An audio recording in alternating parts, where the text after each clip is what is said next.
Frankly, there's been no change in the science. A possible change in COVID guidelines from the CDC that has some health experts concerned. Burgers are made of jackfruit and pea protein.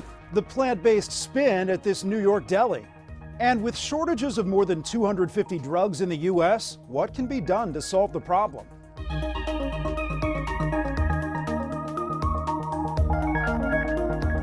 Welcome to Eye on Health, where we focus on stories that affect your physical and mental well-being. I'm Bradley Blackburn.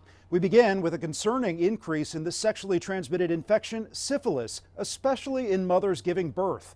Michael George has more. The CDC is warning of an alarming trend. Cases of syphilis are surging nationwide. A new report from the Centers for Disease Control and Prevention finds the rate of syphilis in mothers giving birth in the U.S. more than tripled from 2016 to 2022. Almost a 100% increase in syphilis in newborn babies in the past 5 years. Maternal syphilis rates are worst among mothers giving birth with no prenatal care, and rates increased most among those under 20 years old. Congenital syphilis can cause serious pregnancy outcomes, including fetal and neonatal death, low birth weight, preterm birth, and brain and nerve disorders. I'm going to say anybody, who's capable of getting pregnant should be screened for syphilis probably at least once a year. And for folks who are having more sex and more frequent partners, you can check as often as every 3 months. But treatment is easy and it's cheap.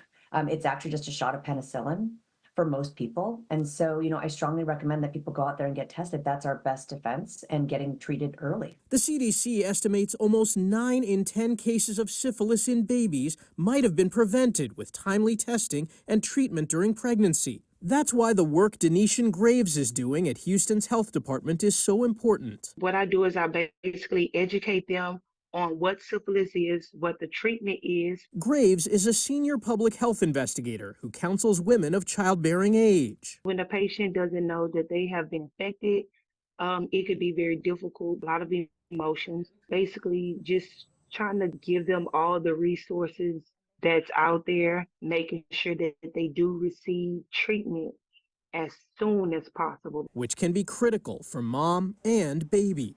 Michael George, CBS News. The CDC may be making a major change in guidelines for people with COVID. Currently, the agency says you should isolate for at least 5 days after testing positive. The Washington Post reports the CDC will now propose people can leave their homes if they are fever-free without the aid of medication for 24 hours. That's similar to guidance for the flu and other respiratory diseases. The CDC has not confirmed a change. In a statement, the agency says, we will continue to make decisions based on the best evidence and science to keep communities healthy and safe. In the U.S. alone, we've seen over 2,000 deaths a week from COVID since Christmas. Dr. Laura Germanis is a clinical instructor at Harvard Medical School and a member of the health watchdog group, the People's CDC. She says there's been no change in how COVID spreads and is concerned this could lead to more infections. Frankly, there's been no change in the science. Most people continue to be shedding virus for about 9 days with a range of 6 to 11 days. And the more doses of vaccine that you have, younger patients will tend to be infectious for maybe 1 day less than that. Older patients or people with severe disease can shed the virus for a longer time. One way to know if you're still infectious is by taking a COVID test. And on that front, there's some good news. Researchers at Johns Hopkins Medicine found the rapid antigen tests commonly used at home are just as good as the PCR tests given by healthcare professionals. In a study involving nearly 1,000 patients, both tests produced similar results in accurately telling people if they are positive or negative for the virus. Because we all have immunity now, we get symptoms more quickly. Dr. Celine Gounder is a CBS News medical contributor and editor-at-large for public health at KFF. She says use the tests to know if you should continue to isolate. The way to use these tests, though, to figure out are you still infectious is as your fever goes away, you're feeling better, then take the test. If you're still positive, you are still infectious. Recent CDC data shows COVID infections, deaths, and hospitalizations are all trending downward as the winter virus season nears an end. A person has died from Alaskapox for the first time ever, according to the Alaska Department of Health. Officials say the elderly man was immunocompromised and undergoing cancer treatment, and that may have contributed to the severity of his illness. He was hospitalized in November and died last month. The virus was first identified in 2015, and there have been at least 7 cases. This is a virus that's a member of a family of viruses. You can think of them as cousins, as related to Mpox and beyond that to smallpox. And it's called Alaskapox because that's where it was discovered. And so far, that's the only place in the world it's found. Infectious disease expert Dr. William Schaffner says the virus is typically seen in small mammals. Well, it's usually through close contact with wild animals and these little rodents. Domestic cats can sometimes, if they get close to these rodents and actually kill them, can infect their mouth parts or their nails, and then when it comes into the house, can actually scratch someone or give them a little bite and thus transmit the infection. Previous patients had just a mild illness and recovered on their own after a few weeks. Symptoms include skin lesions, rash, swollen lymph nodes, and joint or muscle pain. It's unknown if the virus can be transmitted from person to person. A new report shows how blood tests could soon be used to diagnose early onset dementia, even before the onset of any symptoms. Researchers found high levels of 4 blood proteins in more than 1,400 healthy adults in the UK. They all developed dementia within a 14-year period. The study also found one protein in particular, GFAP, is more prevalent in people who go on to develop Alzheimer's. However, some critics argue more research is needed before these blood tests are used widely. The Biden administration is putting restrictions on a deadly air pollutant. The EPA announced an updated national health standard to limit the amount of soot in the air from 12 micrograms per cubic meter down to 9.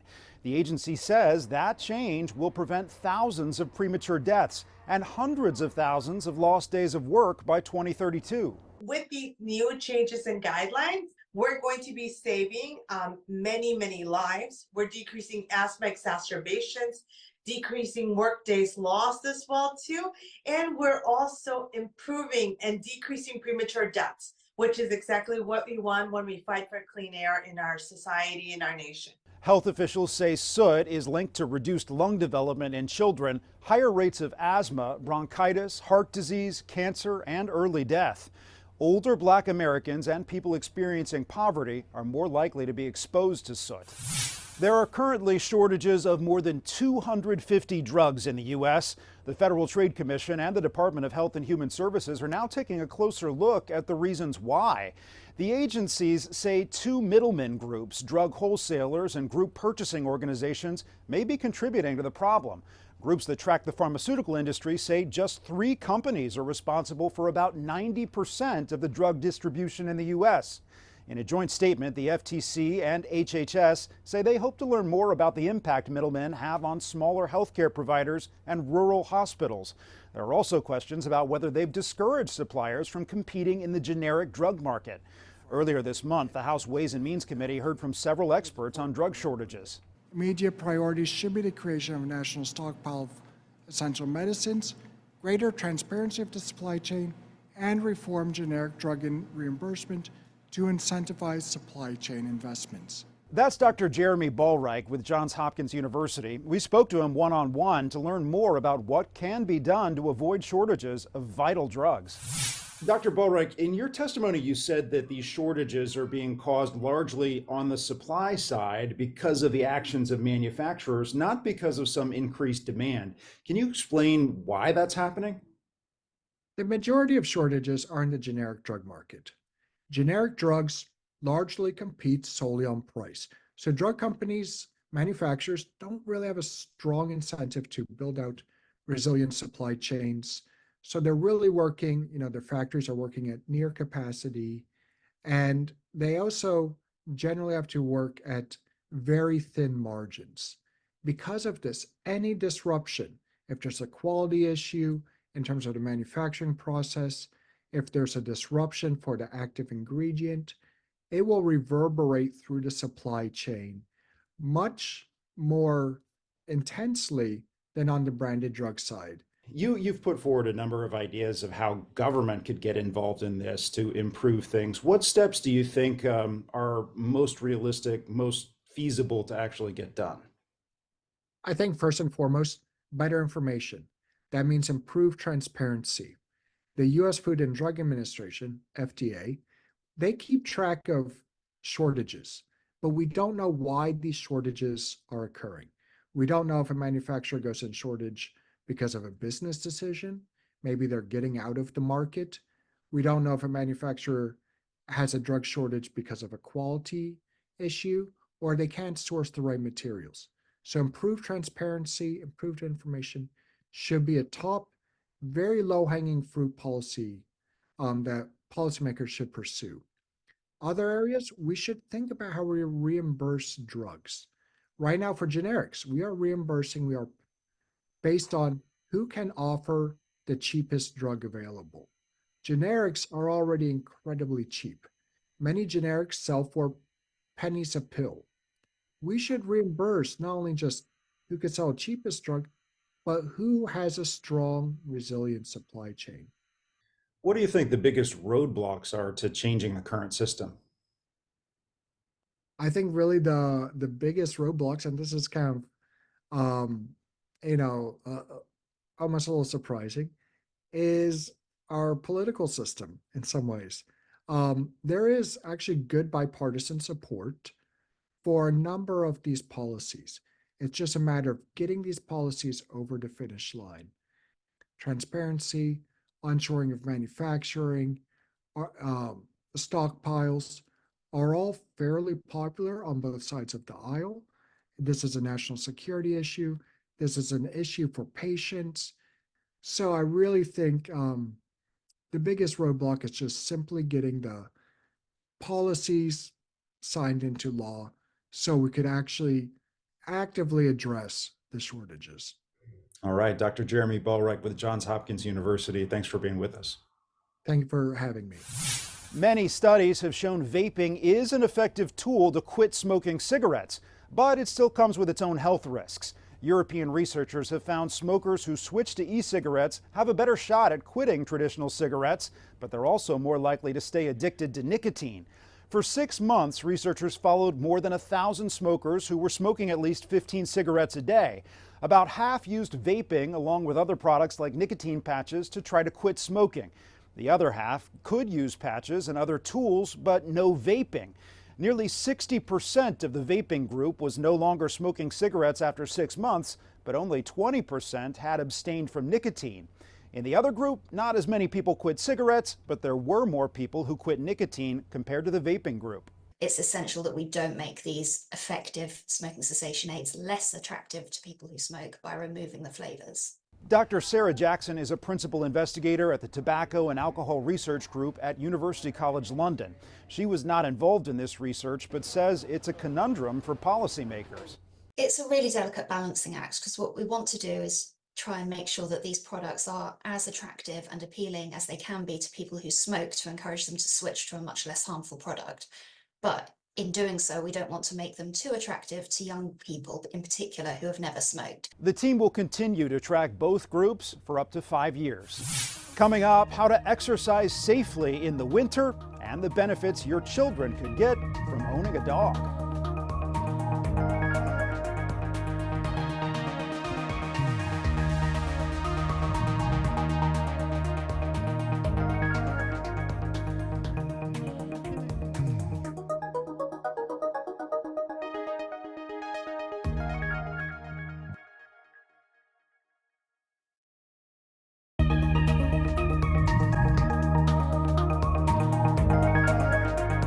Welcome back. Scientists in the UK are growing heart cells in a laboratory and using them to develop artificial intelligence to better detect cardiovascular disease.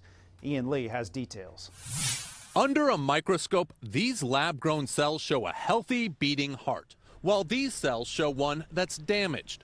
Doctors can see the difference and hope artificial intelligence will too, and more quickly. And as these hearts in the dish age, we can predict which of these will age healthily versus which of these will age detrimentally. At this London lab, miniature stem cell hearts are helping scientists explore how cells in the heart become faulty as we age. The way they contract is very important because the function of a heart is to pump blood around the body. By utilizing AI, researchers at University of East London hope to accelerate diagnosis, treatment, and prevention of age-related heart disease. Because once they do become damaged, it's very hard for that to become a reversible process. Researchers are training AI to recognize the way the heart beats in minute detail, detecting changes in the shape of the cells better than a doctor.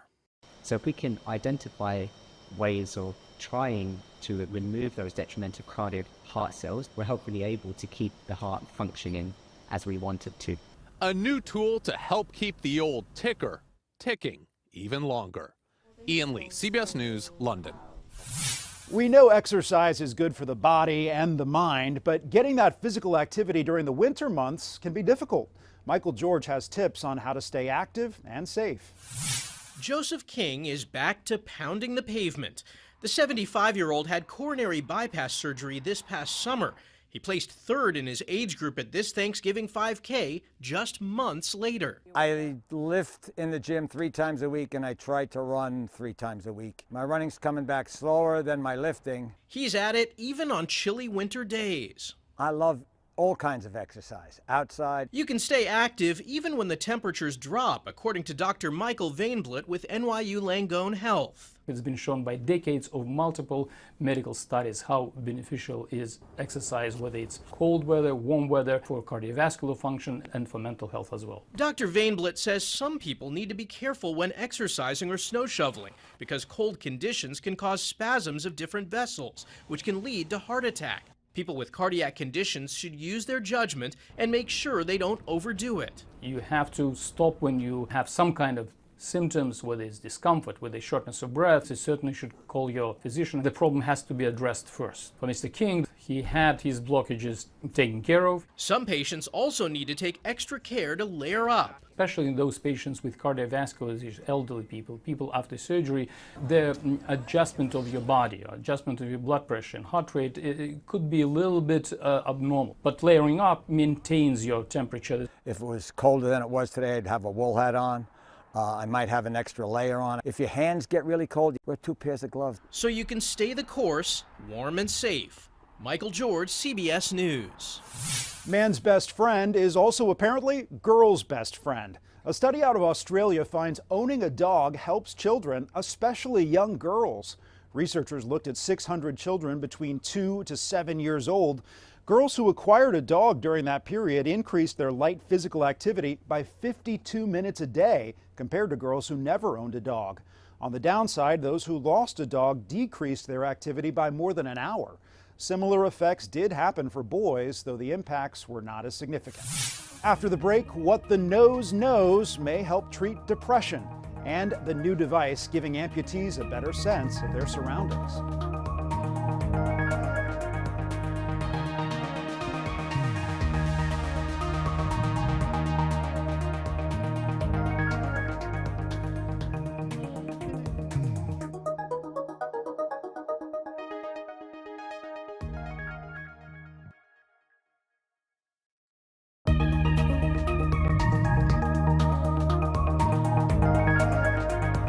Welcome back. So how would you feel about swapping the steak in your steak and eggs for jackfruit or a turkey sandwich made of soy?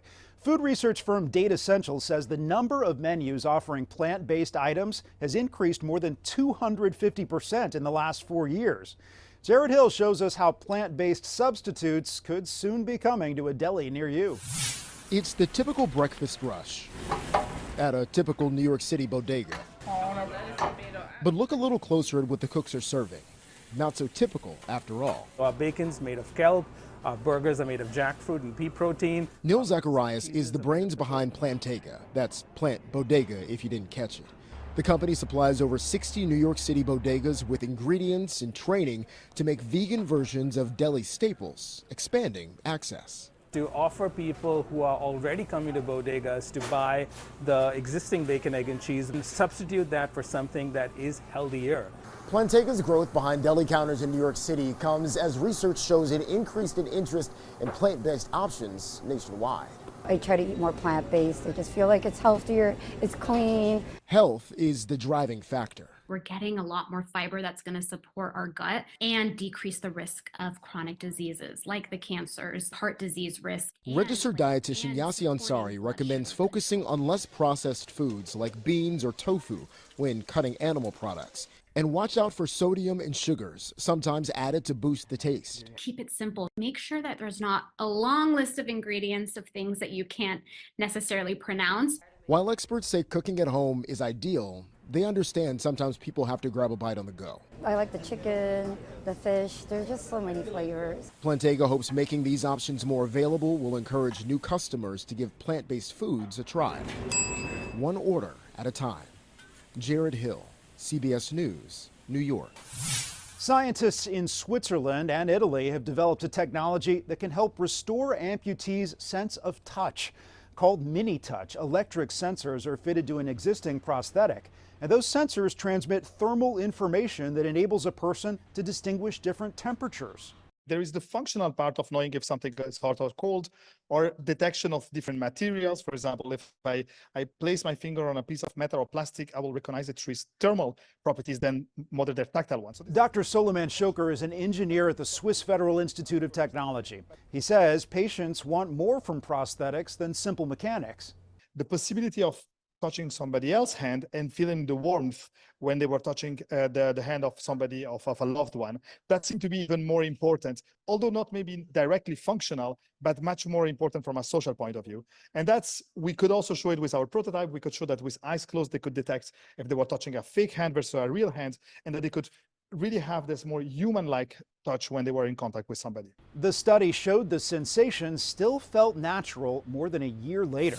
And now to another one of the five senses, smell. Using scents to drum up memories may help treat depression.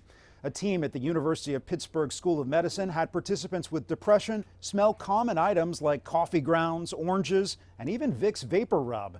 The smells triggered more vivid memories than word cues, and participants were more likely to remember positive memories without prompting. The early research could eventually be used for treatment. On Valentine's Day last year, a Minnesota family had to rush their newborn to an emergency room because of a heart problem. Thanks to an organ donor, this year the parents celebrated the holiday together with their baby. Valentine's Day is also National Donor Day, and as Barrett Leone reports, this family shows how the gift of life is an act of love. Little laughs and gurgles. We're just so grateful for everything and every day that has come. Means so much more. When there was a time Colin and Jesse Smith were praying for a cry. God bless the donors. 1 year ago Valentine's Day, the Smiths rushed 2-week-old Maddie to the ER. It was there they learned she was an end-stage heart failure due to a rare genetic mitochondrial disorder. You don't know whether it's going to be a month or a year. Kept alive by a heart pump, Maddie spent 7 months in the cardiovascular intensive unit at Masonic Children's Hospital. Take it day by day and know that you can get to a really beautiful place on the other side if you can just hold on. On that other side, big day, September 7th. Oh, yeah. Was a heart. Our expectation is that this will last her for a lifetime, that she'll do great with it. She'll be able to do all the things that you would expect a now toddler would be able to do. She didn't fight this hard. She didn't go through everything that she went through, not for her to live. A life Maddie will now live. It's the greatest gift. To the fullest. Barrett Leone, CBS News, Minneapolis. That's this week's Eye on Health. I'm Bradley Blackburn. Thanks for joining us, and be well.